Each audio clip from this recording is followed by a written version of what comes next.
안녕하세요. 모두가 사는 교회 올리브교회 박종범 목사입니다. 오늘도 하나님의 은혜와 평강이 우리 주 예수 그리스도 안에서 저와 우리 모두에게 넘쳐나길 주의 이름으로 축복합니다.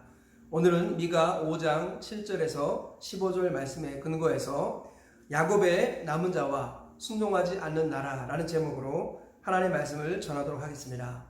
미가 선지자는 이사야 선지자와 동시대에 활동했던 사람으로서 예수님 오시기 전에 약 700년 전의 인물이라고 했습니다. 오늘 본문에서 하나님께서는 야곱의 남은 자에 대해서 복을 주실 것을 말씀하시고 또 순종하지 않는 나라들에 대해서 심판할 것을 말씀하고 계십니다. 구체적으로 오늘 본문의 내용을 살펴보도록 하겠습니다. 첫째로 야곱의 남은 자는 내리는 이슬 풀 위의 담비와 같다라고 말씀합니다. 7절에 이렇게 말씀합니다.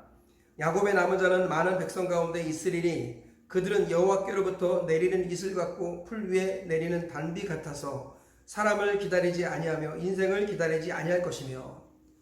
네, 야곱의 남은 자를 하나님께서 기뻐하신다라고 말씀합니다. 얼마나 기뻐하시는지 내리는 이슬 같고 풀 위에 단비와 같다라고 말씀하시며 그들의 특징은 사람을 기다리지 않고 인생을 의지하지 않은 사람, 즉 하나님만을 의지하는 사람이다. 이렇게 말씀하고 있습니다. 둘째로 야곱의 남은 자는 사자와 같아서 밟고 찢으리라 라고 말씀합니다. 8절부터 이렇게 말씀하죠.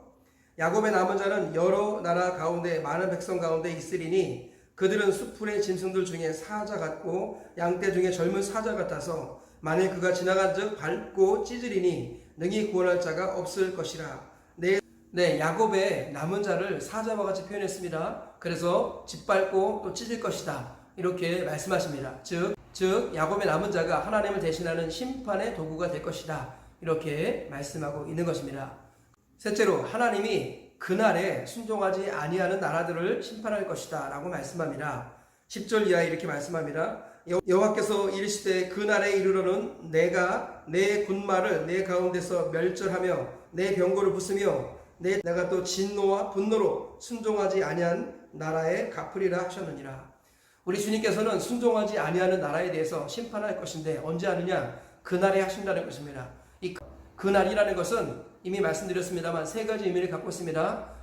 첫째로는 포로에서 돌아올 때, 둘째로는 예수님의 초임 때, 셋째는 예수님의 재림 때를 말합니다. 그래서 우리 하나님께서는 삼중적으로 예언의 말씀을 주고 계시는 것인데요.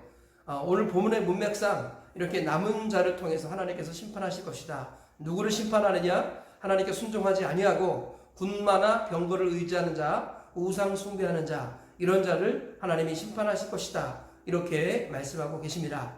이 말씀을 통해서 얻을 수 있는 교훈을 몇 가지 살펴보겠습니다. 첫째로 하나님만을 의지하는 자가 남은 자다라는 것입니다. 오늘 본문에서 우리 주님께서는 야곱의 남은 자를 사랑하셔서 내리는 이슬과 같고 풀 위의 단비라고 표현하셨습니다. 그들은 어떤 사람이라고요? 사람을 기다리지 아니하며 인생을 기다리지 않는 사람이다 이렇게 표현했습니다. 즉 하나님만을 의지하는 사람, 그 사람이 하나님이 보시기에 합당한 남은 자다라는 것입니다.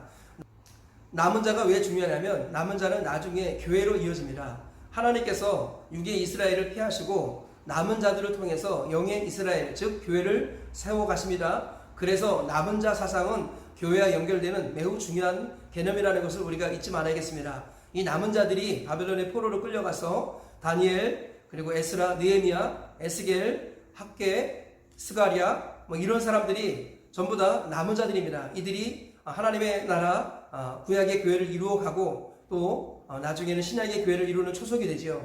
그래서 남은 자들에 대해서 우리가 깊이 마음에 새겨야겠고요. 하나님께서는 결국 남은 자를 통해서 교회를 이루시고 남은 자들이 하나님 나라에 들어간다고 말씀하고 있습니다.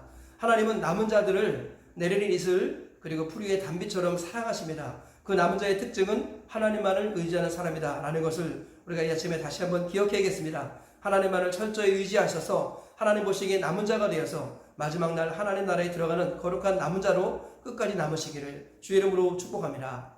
둘째로 성도는 구원의 통로이자 동시에 심판의 통로라는 것입니다. 오늘 본문에서 하나님은 남은 자, 즉 성도를 내리는 이슬 풀 위의 단비라고 표현하셨지만 동시에 젊은 사자와 같아서 찢고 짓밟으리라 라고 말씀하고 있습니다. 즉 하나님께서는 남은 자를 통해서 이 땅을 구원하시기도 하지만 그 남은 자를 통해서 이 땅을 심판하시겠다 그런 의미라는 것이죠.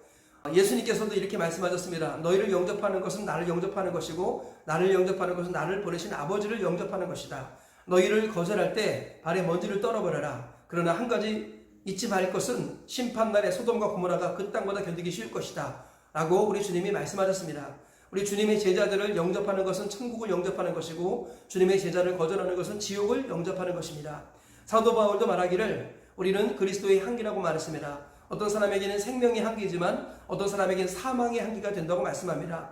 왜냐하면 예수 믿는 사람들을 영접하면 생명의 향기로서 그에게 다가가는 것이지만 예수님을 믿는 사람을 거절한다는 것은 사망의 향기가 되는 것입니다. 결국 지옥을 영접하는 것입니다.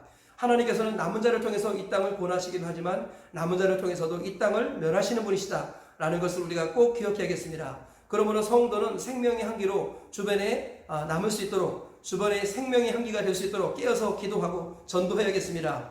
그리고 우리가 열심히 전도했지만 우리의 전도를 거절하는 그 사람에 대해서 결과는 하나님께 맡게 될 줄 믿습니다. 우리 성도는 바로 이 땅을 구원하는 통로이지만 동시에 이 땅을 심판하는 통로도 될 수 있다는 것을 우리가 잊지 말고 거룩한 자부심을 가지고 하나님 앞에 남은 자로 이 땅을 살아가시길 주의 이름으로 축복합니다. 그리하여서 우리를 통한 수많은 영혼들이 주께로 돌아오는 하나님의 역사가 있기를 주의 이름으로 축복합니다. 셋째로 하나님은 순종하지 아니하는 자를 마지막에 심판하신다라는 것입니다. 오늘 분명히 말씀하기를 하나님께서는 순종하지 아니하는 나라를 심판하시겠다고 말씀하셨습니다. 순종하지 않는다는 것이 무엇입니까? 순종하지 않는다는 것은 불신자를 염두에 둔 말이기도 하지만 동시에 우리 믿는 사람을 두고도 하시는 말씀이죠. 성경은 행함이 없는 믿음은 죽은 믿음이라 이렇게 말씀합니다. 하나님의 말씀을 듣고 순종하지 아니하면 열매를 맺을 수 없습니다. 열매 맺지 못하는 가지는 잘라질 것이고 열매 맺지 못하는 나무는 뽑힐 것입니다. 그리고 꺼지지 않는 불에 던져질 것입니다. 주님은 순종이 믿음이라고 말씀합니다. 우리가 말과 행함만 믿는 것이 참 믿음이 아니라 행함과 진실함의 믿음이 온전한 믿음이라고 성경은 한결같이 강조하고 있습니다. 그러므로 우리가 오늘도 말씀을 들었으면 이 말씀을 듣고 무엇을 행할 것인가 순종에 초점을 맞춰야 할 줄 믿습니다. 참 믿음은 순종하는 것이다 라는 것을 다시 한번 마음에 새겨야겠습니다. 그래서 우리 교회 안에도 주님께서는 4가지 밭이 있다고 말씀합니다. 길가밭이 있고 돌짝밭이 있고 가시밭이 있고 옥토밭이 있다고 말씀하지요. 길가밭, 돌짝밭, 가시밭은 말씀을 거절하는 사람이나 또는 말씀을 듣고 처음에는 순종하지만 중간에 순종을 잃어버리는 것, 세 번째로는 걱정무신 염려에 매여서 순종하지 못하는 것, 이런 것들을 길가밭, 돌짝밭, 가시밭이라고 말씀하셨습니다. 그리고 그들은 열매를 맺을 수 없고 멸망할 것이라고 성경이 말씀하고 있습니다. 반면에 옥토밭은 착하고 좋은 마음으로 말씀을 듣고 지켜서 순종해서 인내로 결신하는 밭이라고 말씀합니다. 그럴 때 100배의 결실이 있다고 주님이 말씀하셨습니다. 결국 하나님 앞에 마지막까지 믿음을 지키는 사람은 순종하는 사람이라는 것을 기억해야겠습니다. 사도 바울도 믿어 순종케 하려고 하나님이 나를 세우셨다 이렇게 표현하고 있습니다.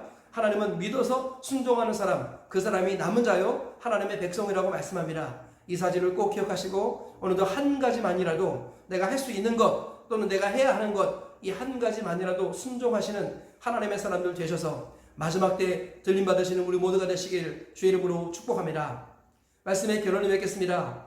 야곱의 남은 자에 관한 말씀을 통해서 우리 주님은 우리에게 3가지 교훈을 말씀하셨습니다. 첫째로 하나님을 의지하는 자가 남은 자라는 것입니다. 둘째로 남은 자, 즉 성도는 구원의 통로이며 동시에 심판의 통로가 된다는 것입니다. 세 번째로 하나님께서는 마지막 때에 순종하지 아니하는 모든 자를 심판하신다고 말씀하십니다. 오늘 이 3가지 말씀을 기억하시면서 믿음을 지키고 순종하는 사람으로 나아가서 생명의 향기가 되어 많은 사람을 살리고 세우고 교회를 든든히 세우고 하나님 나라를 세워가시다가 마지막 하나님 편에 서시는 저 우리 모두가 다 되시길 주의 이름으로 축복합니다.